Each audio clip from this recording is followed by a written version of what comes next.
আপনাদের সকলের এখন একটাই প্রশ্ন যে গতকাল মুখ্যমন্ত্রী টাকা দেওয়ার কথা ঘোষণা করে দিলেন, তারপরেও কিন্তু অনেকের অ্যাকাউন্টে মানে ধরতে গেলে ম্যাক্সিমাম লোকের অ্যাকাউন্টে এখনও টাকা ক্রেডিট হয়নি। এটা কেন হয়নি? বা অনেকে জিজ্ঞাসা করছেন দাদা এই ভিডিওর থেকে টাকা ছেড়েছে কিনা, বা দাদা শান্তিপুর ভিডিওর থেকে টাকা ছেড়েছে কিনা। তো আপনাদের এই প্রশ্নের উত্তরটা আমি আজকের ভিডিওতে দিয়ে দিচ্ছি, কারণ আমি বুঝতে পেরেছি আপনারা খুবই চিন্তিত হয়ে আছেন। তো তার আগে বলি যে প্লিজ আপনারা সম্পূর্ণ ভিডিওটা দেখবেন, কারণ আপনারা সম্পূর্ণ ভিডিও না দেখে কমেন্ট করছেন। আমি খুবই দুঃখিত যে আমি আপনাদের সমস্ত কমেন্টের রিপ্লাই দিতে পারি না। প্রচণ্ড কাজের চাপ, অফিসের চাপ, সেই কারণে আমি আপনাদের রিপ্লাই দিতে পারি না। কিন্তু যখন আমি রিপ্লাই দিতে যাই তখন দেখি যে কথাগুলো আমি বলছি সেই কথাগুলোই কিন্তু আপনারা কমেন্ট করছেন। অলরেডি আমি সেগুলো বলে রেখেছি, তাই অ্যান্সারটাও দিয়ে রেখেছি। তাই প্লিজ একটু সম্পূর্ণ ভিডিওটা দেখবেন। আর যারা এখনও আমার চ্যানেলটা সাবস্ক্রাইব করেননি, বা আমাকে নিজের মতন করে ভাবতে পারছেন না, বা আমার পরিবারের লোক হতে চাইছেন না, তারাকে বলবো প্লিজ চ্যানেলটিকে সাবস্ক্রাইব করে রাখুন, এতে আপনাদের উপকার হবে। শুধু বাংলার বাড়ি বলে না, বা সরকারি আবাস না, বিডিও অফিস রিলেটেড প্রত্যেকটি আপডেট, একদম সঠিক আপডেট আপনাদেরকে আমি দেওয়ার চেষ্টা করি। তো চলুন এইবার বলি যে কেন আপনাদের দ্বিতীয় কিস্তির টাকাটা ঢুকছে না। প্রথম কথা হচ্ছে, টাকা তারা পাবে না যাদের ভোটার তালিকায় নাম নেই।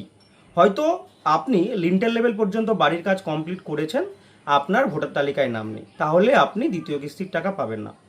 আপনার বাড়িতে এখনও জিও ট্যাগ হয়নি, বা আমি প্রথমে বলেছিলাম যে যাদের লিন্টার লেভেল পর্যন্ত হবে না তারা কিন্তু টাকা পাবে না। লিন্টার লেভেল পর্যন্ত না হলে সেই লেভেলের ছবি হবে না, টাকাও পাবে না, স্বাভাবিক। এবার প্রশ্ন, যাদের ভোটার তালিকা থেকে নাম ডিলিট হয়নি, লিন্টার লেভেল পর্যন্ত ছবি হয়েছে, তারপরেও কেন ঢুকছে না?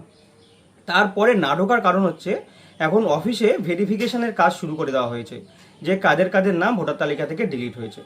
তো এই ভেরিফিকেশান চলতে চলতে ঠিক যেমন যেমন পাওয়া যাবে তেমনই কিন্তু সেই আইডিগুলোকে বাদ দিয়ে যাদের নাম ভোটার তালিকায় রয়েছে বা লিন্টার লেভেল পর্যন্ত ঘর কমপ্লিট হয়েছে তাদের টাকা ছাড়া হবে।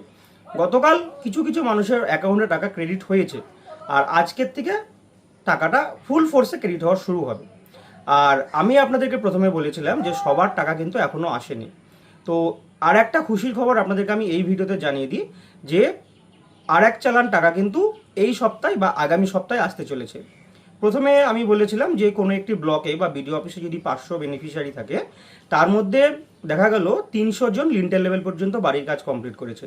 সেই 300 জনের মধ্যে থেকেও 150 থেকে 200 টাকা এসছে, বাকি টাকা এখনও আসেনি। সেই যে বাকি টাকাটা, সেই টাকাও কিন্তু 2-1 দিনের মধ্যে আসতে চলেছে। তাই কেউ চিন্তিত হবেন না, 10টা দিন সময় দিন, মিনিমাম 10টা দিন সময় দিন।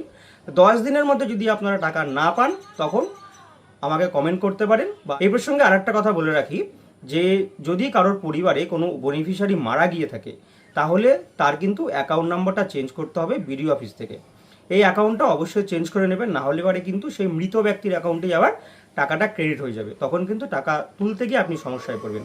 তাই অ্যাকাউন্ট নাম্বার চেঞ্জ করতে গেলে যিনি মারা গেছেন তার ডেথ সার্টিফিকেট, পঞ্চায়েতের ওয়ারিশান সার্টিফিকেট, আর নমিনি হিসাবে তার স্ত্রী যিনি ঘরটা নেবেন আর কি, তার আধার কার্ড, ব্যাঙ্ক অ্যাকাউন্ট, এই 4টে কাগজ আপনি আপনার বিডিও অফিসে নিয়ে যান, গিয়ে অ্যাকাউন্টটিকে চেঞ্জ করে নিন। আশা করব আমি আপনাদেরকে বোঝাতে পেরেছি যে কেন দ্বিতীয় কিস্তির টাকাটা ঢুকতে দেরি হচ্ছে। যত তাড়াতাড়ি সম্ভব প্রত্যেকটা বিডিও অফিসে কিন্তু খুবই চেষ্টা করছে আপনাদের অ্যাকাউন্টে টাকাগুলো ক্রেডিট করে দেওয়ার। তাই অযথা কেউ চিন্তিত হবেন না, অযথা বিডিও অফিসে গিয়ে আপনার লাইনে দাঁড়িয়ে স্ট্যাটাস চেক করার এখন কোনো দরকার নেই। 10টা দিন সময় দিন, দেখবেন যারা লিন্টার লেভেল পর্যন্ত বাড়ি করেছেন, ভোটার তালিকায় নাম আছে, প্রত্যেকের অ্যাকাউন্টে টাকা ক্রেডিট হয়ে যাবে। তো যাই হোক, এখন আর সময় নেই, আমারও অফিসের সময় হয়ে গেছে।